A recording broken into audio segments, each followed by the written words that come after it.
Bismillahirrahmanirrahim. Assalamualaikum warahmatullahi wabarakatuh. Sampurasun. Alhamdulillah dulur Suarga, Suarga Radio dan juga Suarga TV, suara warganya Desa Cibewetan. Pada kesempatan pagi ini saya kedatangan dinas apa? Mewakili Kepala Dinas Pemadakaran. Nah, kita langsung perkenalan saja sebagai wakil dari Pak Kadis. Bapak mangga memperkenalkan diri. Baik, saya perkenalkan diri. Assalamualaikum warahmatullahi wabarakatuh. Waalaikumsalam. Sampurasun. Nama saya Budi Bunyamin. Saya kebetulan staf di Pemberdayaan Masyarakat dan Wirausaha. Dan saya bekerja tahun 94 di Dinas Pemadam Kebakaran Kabupaten Bandung. Kebetulan mohon izin Pak Kadis tidak bisa hadir ya, karena beliau ada tugas yang sangat penting, mengingat begitu banyak kegiatan luar biasa, betul ya. Tapi minimal kami bisa sedikit menyampaikan sebagai mewakili Dinas Pemadam Kebakaran Kabupaten Bandung, minimal ke masyarakat lah. Iya, betul. Karena masyarakat masih berpikir bahwa kebakaran itu adalah suatu musibah. Padahal mari kita rubah bahwa berpikir bahwa kebakaran itu adalah resiko dari kecerobohan manusia. Nah, resiko itu bisa kita hindari dengan cara apa? Minimal kita tidak teledor, tidak ceroboh. Contohnya tabung LPG, kemudian kecerobohan dari listrik dispenser, itu banyak hal yang harus kita pelajari.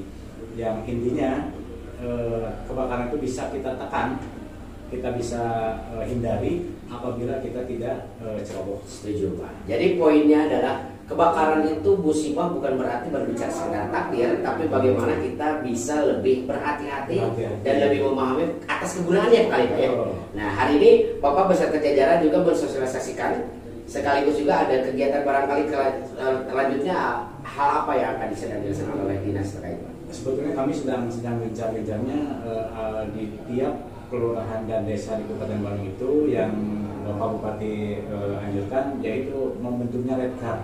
Relawan kebakaran. Oh, relawan kebakaran ya Pak ya. Relawan kebakaran itu nanti linknya tingkat nasional Pak. Oh, oke. Jadi ada link tingkat nasional. Jadi kita dari tingkat kabupaten, tingkat provinsi, kemudian ke Kementerian Dalam Negeri. Itu link semua. Nanti itu ada nomor registrasi khusus. Oke. Ada nomor registrasi khusus. Masing-masing daerah, masing-masing kabupaten ada. Oke. Di tingkat desa? Di tingkat desa ada. Ada ya? Kita mulainya di tingkat desa dulu. Oh, mulai tingkat desa dulu ya. Kenapa kami mulai dari tingkat desa? Karena yang pertama kita harus ada penyuluhan dulu ke tingkat desa. Karena apa?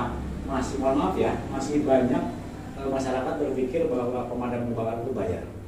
Ya betul. Protasinya ada saja begitu ya. Masih banyak Pak. Makanya pemadam kebakaran itu kadang-kadang ada kebakaran tapi masyarakat tidak ada yang telepon. Karena berpikir takut bayar, padahal tidak ya Pak. Tidak bayaran. Jadi pemadam kebakaran itu gratis.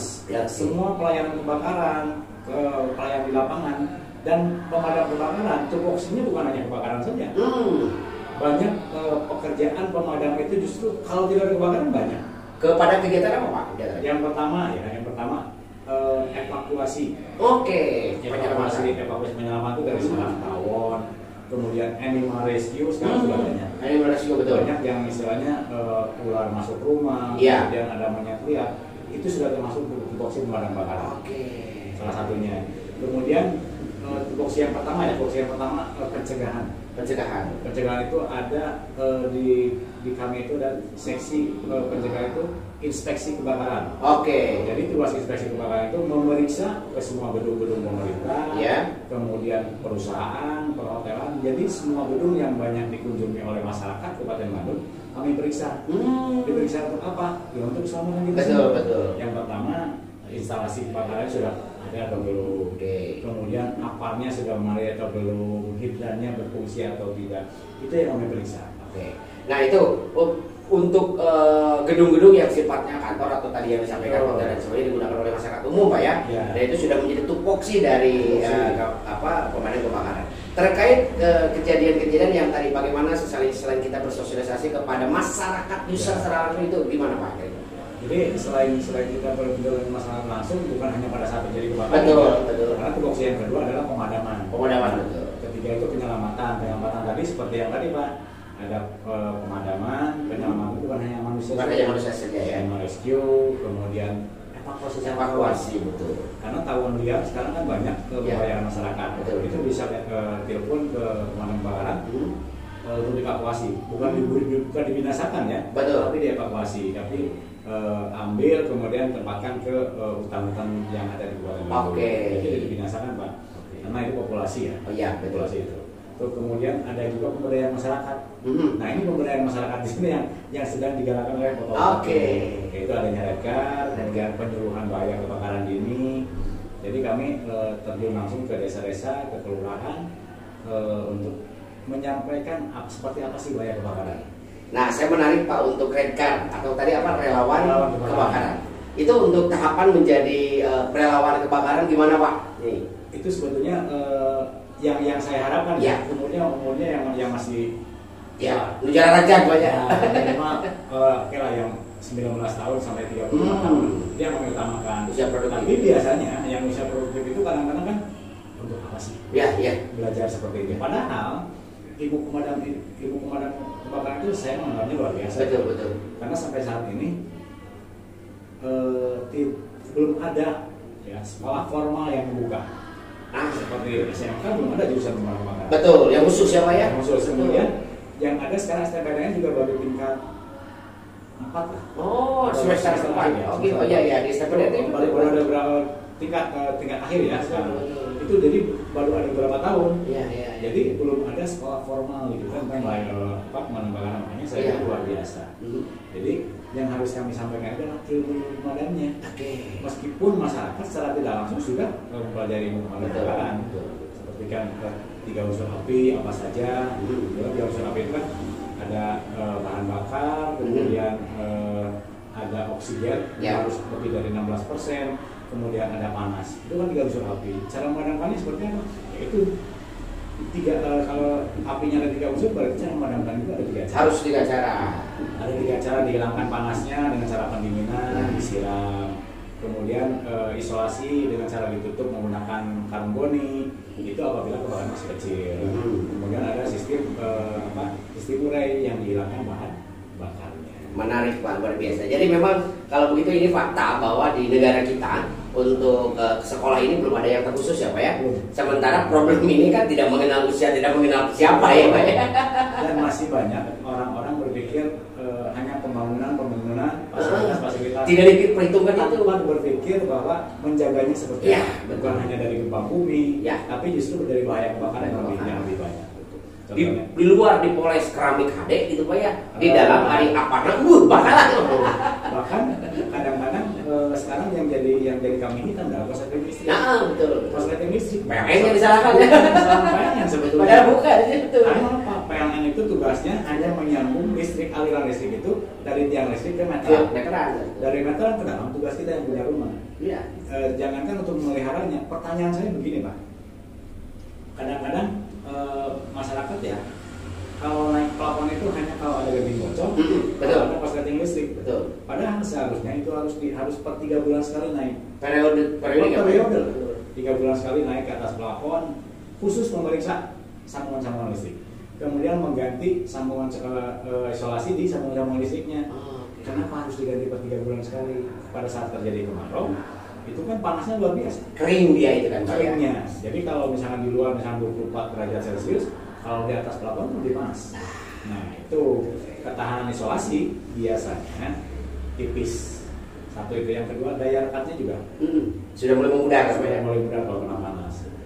Dan kadang-kadang kecerobohan kita nih sampai di atas isolasinya habis. Di bawah terminal penuh Pak. Sementara nih isolasinya habis. Dibungkus pakai apa? Pakai kresek kita. Betul, ini. Dan mending kalau sementara 1 jam 2 jam Pak, sementara kita hidup biasanya. Nah, itu betul. Sementahun apa yang masalah? Jadi seharusnya kalau diganti kabelnya harusnya per 5 tahun sekali Pak. Itu menurut SMP ya. Kalau tidak diganti pun minimal kita merawatnya. Betul. Yang pertama, yang kedua, memilih barang-barang elektronik itu jangan asal-asal. Jangan yang murahan, yang lebih baik mahal sedikit tapi safety betul. Kedua, kecerobohan dari kita itu dari dispensernya. Kita seharusnya mau meninggalkan rumah lebih dari 6 jam, dispensernya itu harus dicabut. Kenapa harus dicabut? Kalau dispensernya masih baru, oke lah. Daya tahannya masih bagus. Tapi kalau sudah 1 tahun lebih, itu di belakang dispenser itu ada selang putih kecil ya. Ya, betul, betul. Itu untuk mengalirkan air panas dan air dingin. Yang nyampe langsung ke pemanas itu yang dikhawatirkan, selang itu sudah rapuh. Karena apa? Karena menyimpan air panas. Kalau memang rapuh, kemudian pecah. Sementara kalau di air masih banyak, itu awal terjadi masalah teknis dari galon, dari dispenser. Ini yang kecenderungan terjadi banyak ya, banyak terjadi. Kemudian sambungan listrik tidak sempurna. Ya. Jadi naik ke atas semuanya hanya menggunakan tangan. Itu kan kadang-kadang kalau longgar itu ada percikan-percikan. Ya, betul. Kemudian banyak masyarakat yang masih menggunakan listriknya berlebih, bebannya lebih. Betul. Contohnya misalnya stop kontaknya 1, dan di dalam sementara si yang punya rumah tidak tahu kekuatan kabel yang di dalam tembok itu berapa watt. Contohnya untuk 100 watt, sementara kita memberikan bebannya lebih dari 150 watt. Keluar berbagi lagi gitu. Keluarnya berbagi. Lama-kelamaan itu kan colokan itu panas, hitam. Di dalam tembok tidak akan terbakar, Pak.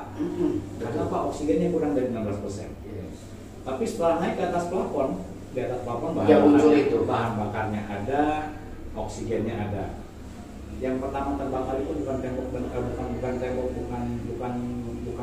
kayu, bukan enteng, bukan. Yang pertama terbakar, yang mudah terbakar itu adalah gumpalan debunya. Betul sekali. Gumpalan debu kan banyak. Iya. Itu seperti kapas. Itu bahan pertama yang terbakar biasanya. Dan itu cenderung sangat mudah sekali terbakar. Mudah terbakar. Jadi kalau kayu kan proses lama lah ya. Tapi kalau itu sudah terkena panas yang cukup, dia akan menyebar. Sementara titik debu di atas plafon itu menyebar, Pak. Oke, paham. Saya luar biasa. Jadi teman-teman lulus warga, ketika tadi Pak Budi menyampaikan bahwa menjadi Red Car ini bukan sekedar kita menolong orang saja, minimal menjadi diri kita, Pak ya, keluarga kita, tetangga kita terdekat.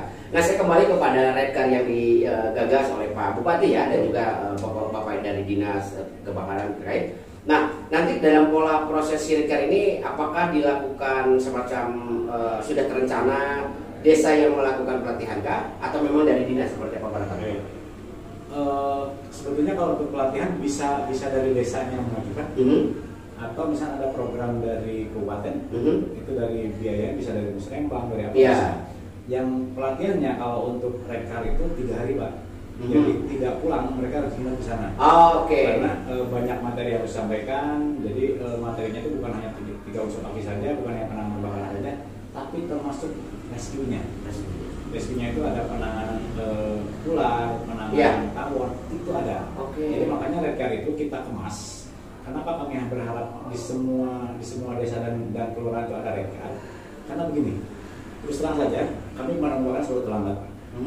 Keterlambatan pemadam kebakaran untuk datang ke lokasi itu, 1, biasanya masyarakat kebakaran masih kecil belum ingat pemadam kebakaran. Betul. Yang pertama. Masih kayak besar rasanya. Yang kedua, biasanya setelah kebakaran besar, manusia lebih banyak yang panik. Betul. Tanpa menangani api kebakaran. Api titik itu ya. Setelah flashover nih, setelah panasnya penuh, 1 rumah habis, baru ingat pemadam kebakaran. Itulah kenapa pemadam kebakaran terlambat. Meskipun respon time-nya 15 menit ya. Nah, kemudian yang paling fatal, saya yakin semua masyarakat di Indonesia sekarang pegang HP. Yes, betul. Tapi saya lebih yakin lagi, belum tentu di HP itu ada nomor pemadam kebakaran. Setuju, Pak. Di HP saya tidak ada, Pak. Ini propos. Makanya sangat berdasar, betul, Pak. Jadi sampaikan kepada masyarakat, pemadam kebakaran semua penanganan di lapangan itu gratis. Itu yang sebagainya. Tapi meskipun gratis, saya berharap jangan sampai ada yang ditelepon pemadam kebakaran. Betul. Karena kalau ada yang ditelepon pemadam kebakaran berarti ada kejadian. Kalau setelah ada kejadian pasti ada tingkat kerugian. Setiap kebakaran sekecil apapun kebakaran pasti ada kerugian. Nah, jadi tegas sekali bahwa Pak Budi menyampaikan dari pemerintah negara ini hadir. Jangan berasumsi bahwa masyarakat kalau tadi nungguan sudah badak masalah baru lapor. Kemudian juga sekalian dari itu berpikir asumsi-asumsi yang beredar mungkin ini karena hoak ya, Pak ya. Atau mungkin ada oknum pemanfaatan masyarakat itu sendiri. Ternyata bapak-bapak di dinas mah ampun paralu tesing di duitnya tidak ada yang namanya belanja gitu ya, biaya. Karena terus kami gaji sudah di fasilitas negara, kemudian kesejahteraan, bahan bakar termasuk bahan bakar, fasilitas unit juga sudah tersedia. Baik. Luar biasa Pak Budi, kalau kita pengen ngobrol sebetulnya berjam-jam nih Pak, tapi kami pun paham Bapak harus berdinas lagi. Atur nuhun sudah mampir ke Studio Warga. Dan mudah-mudahan nanti dulur-dulur warga menjadi catatan, kita bisa mengusulkan atau mungkin kita bersama dengan lembaga di desa bagaimana Red Car ini di Ciburu Wetan betul-betul terwujud. Sekaligus mungkin sebagai kepanjangan tangan dari dinas terkait, karena di dinas mungkin kita ngurusin satu kabupaten itu luar biasa. 31 kecamatan. Ngandalkan segala sesuatunya ke Damkar atau bahkan tadi pemahaman ilmu-ilmu dasar bahwa ulah nyalahkan PLN padahal orang sadar tidak melakukan. Mungkin itu akan lebih mengena kepada masyarakat melalui relawan. Pak Budi, sebelum ditutup closing statement Pak untuk dulur sewarga. Baik, untuk dulur sewarga saya sedikit berpantun ya. Ya. Makan klepon di Kalidang, Cakep. tidak lupa mampir ke Banjaran. Cakep. Segera telepon pemadam apabila ada kebakaran. Subhanallah, keren. Baik, terima kasih Atur nuhun. semuanya, semoga sehat Amin. dan kita diberkahi Allah Subhanahu wa taala. Amin, amin. Amin ya Allah ya Rabbal alamin. Terima kasih Pak Budi hatur nuhun. Sami-sami. Wilujeng berdinas kembali, bertugas kembali. Mudah-mudahan Bapak sehat selalu dan keluarga. Dan juga tentu terima kasih untuk mampir. Sekian dulur keluarga, saya Ferdi dan Pak Budi. Undur pamit. Assalamualaikum warahmatullahi wabarakatuh.